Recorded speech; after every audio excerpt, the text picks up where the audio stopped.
এইটো সময়ত আপোনালোকে ইউপিপিএলত জইন কৰে বিপিএফ এৰি পেলাই? হয়, বিপিএফ আমি আগত 10 বছৰ কৰিছিলোঁ। তো এতিয়া দলৰ প্ৰতি ইমান ইচ্ছা নাই, ভাল লগা নাই, কাৰণ নীতি নিয়মবিলাক। ইয়াৰ কাৰণে আমি বাদ দি কিনে ঘৰত বহি আছিলোঁ 5 বছৰ। এতিয়া আমাৰ বিপিএফৰ যিটো আগত কৰ্মকৰ্তা আমাৰ স্বপ্ন বাইদেউ আছিল, তেখেতে আহি এতিয়া আমাক ক'লে নতুন পৰিৱৰ্তন লাগে, গতিকে ইউপিপি দলত আমি জইন কৰিছোঁ। কেইজন যোগদান কৰিছে আপুনি? আমি 5জন। হয়, 5জন আমি 5জন। ঘটনা হ'ল মই বিপিএফৰ ব্লক ছেক্ৰেটাৰী আছিলোঁ। এইটো 10 বছৰ আগৰ কথা, 10 বছৰে থাকিছোঁ। তেখেতে আমি একেলগে কলিগ, আমি একেলগে মানে কাম কৰিছিলোঁ। আৰু আমি 10 বছৰত যিটো বিপিএফৰ দুৰ্নীতি দেখা পাইছোঁ, আমাৰ মাইনৰিটি এৰিয়াক যেনেকৈ ডিপ্ৰাইভ কৰি ৰাখিছে গোটেই বিটিএডি অঞ্চলত, ক'ব গ'লে মাইনৰিটি বুলিলে অন্যান্য যিবিলাক জাতি আছে আউট অফ বড়ো, ইভেন কি বড়োৰ মাজতো এপছো হওক বা NDFB লাইনৰ মানুহখিনিক মানে ডিপ্ৰাইভ কৰাটো আমি গম পাওঁ আগৰ পৰা। মই দলৰ ভিতৰ চৰত আছিলোঁ, গতিকে সিহঁতৰ যিটো প্লেনিং, অন্তৰ্নিহিত যিটো প্লেনিং, সেইবিলাক আমি একেলগে কৰিছিলোঁ। সেই প্লেনিঙত আমি এপছক এভইড কৰি ৰাখিছিলোঁ। তেতিয়াৰ কথা কৈছোঁ মই, আমি এপছক এভইড কৰি ৰাখিছিলোঁ, NDFB এভইড কৰি ৰাখিছিলোঁ।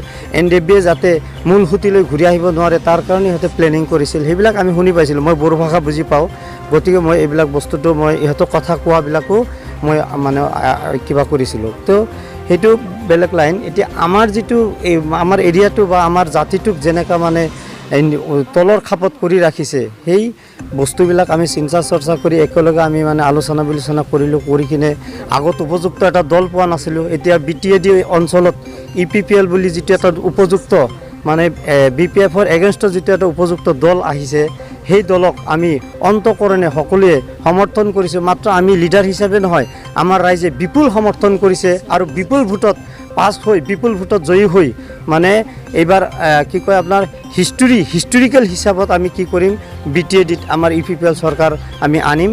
আৰু নহ'লেও অতি কমেও 30-32টা চিট আনি কিনে আমি ইউপিপিএল জিকিম বুলি আমাৰ মুছলিম যিটো মানে কমিউনিটি আছে, আদাৰ্ছ কমিউনিটিৰ লগত আমি যোগাযোগ কৰি আছোঁ।